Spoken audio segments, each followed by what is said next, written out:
Hello and welcome to Joy of Books with me, Miss Joy. Today's book is The Throwback by Tom Sharpe. This young adult fiction book was released in 1978 and contains 348 pages. Sharing his views on the book today is author and teacher TC. Oh, where to begin with this excellent book? Well, firstly, I would never have chosen it normally, but the front cover just attracted me. It was this kind of great big hulking caricature of a country lord, if you like, and it just looked so amusing, and it just lured me in.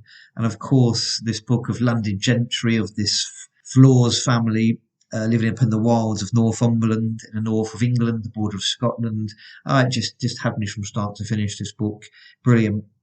Edwin Tyndale Flaws is this cantankerous old 90-year-old. He's obviously approaching death. He knows it. He's got his estate to think about. He doesn't have his wife around, and his grandson is, let's say, an illegitimate child. Well, of course, that's not how he refers to him. And this grandson is rather violent, a little bit stupid, no world knowledge. Certainly no carnal knowledge, which is really interesting because he gets married after meeting this young girl, Jessica, a beautiful young lady, an innocent young lady on a cruise. And in fact, more interestingly, the grandfather, he marries the mother of this young girl. And there's this lovely divide really between the kind of the warring older couple and the innocent young couple trying to navigate their way through the pitfalls of life, particularly financial ones.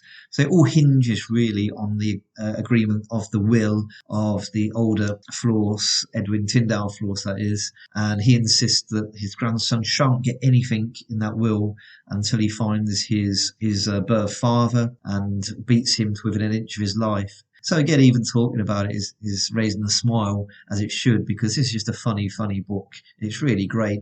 Yes, like I say, these unusual characters come together on this cruise. The elderly man is told by his doctor to go on a cruise to calm down, otherwise he's going to have an even earlier death than the imminent one that he's expecting. So when they meet, they've got this Mrs. Pettigrew in her 50s, and she's just looking for an opportunity to be wealthy.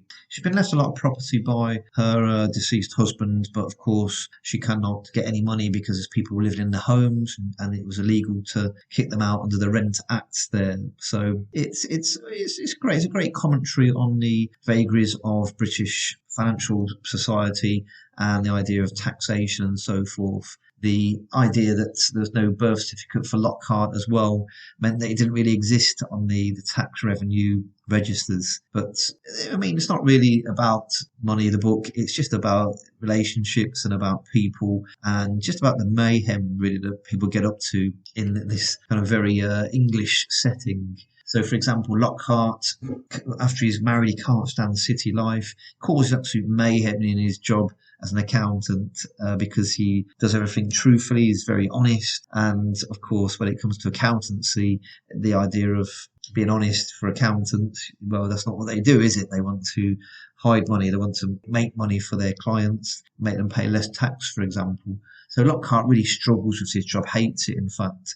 And eventually it's his mother-in-law that writes to get him sacked without any money because that's what she wants. She wants his estate. So it's just a really cruel tale, but cheerfully written. So you just get pulled in and you're invested as a reader. And I don't know if you cheer for the characters, but this Lockhart, not particularly nice character, and he's doing all these horrible things to the neighbours to try and get them to leave the house. There's a rampaging dog, for example, that's given an illicit substance to make him attack the humans.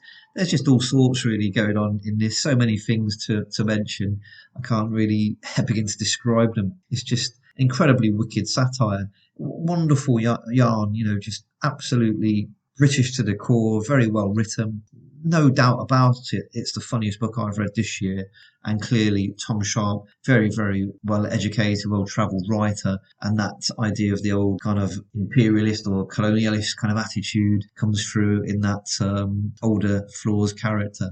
So, like I say, I couldn't recommend this enough. When I started to get my notes together for this review, I looked into some of his other books that are definitely top of my want list now. But, the Throwback, this book, is actually quite low down on the list of his best books. So for me, I'm very happy with that because I love this book. So I absolutely cannot wait to go through the rest of Tom Sharpe's back catalogue. Yes, highly recommended. It's very rude, so it's not for children. This is definitely for the adults, probably British adults as well, would get all of the different jokes and references, but certainly a book to be read and enjoyed. Well, thank you very much for a review of this children's historical fiction book, TC. The Throwback by Tom Sharpe is available from all good book outlets. Thank you for joining me, and please remember to like and subscribe to Joy of Books.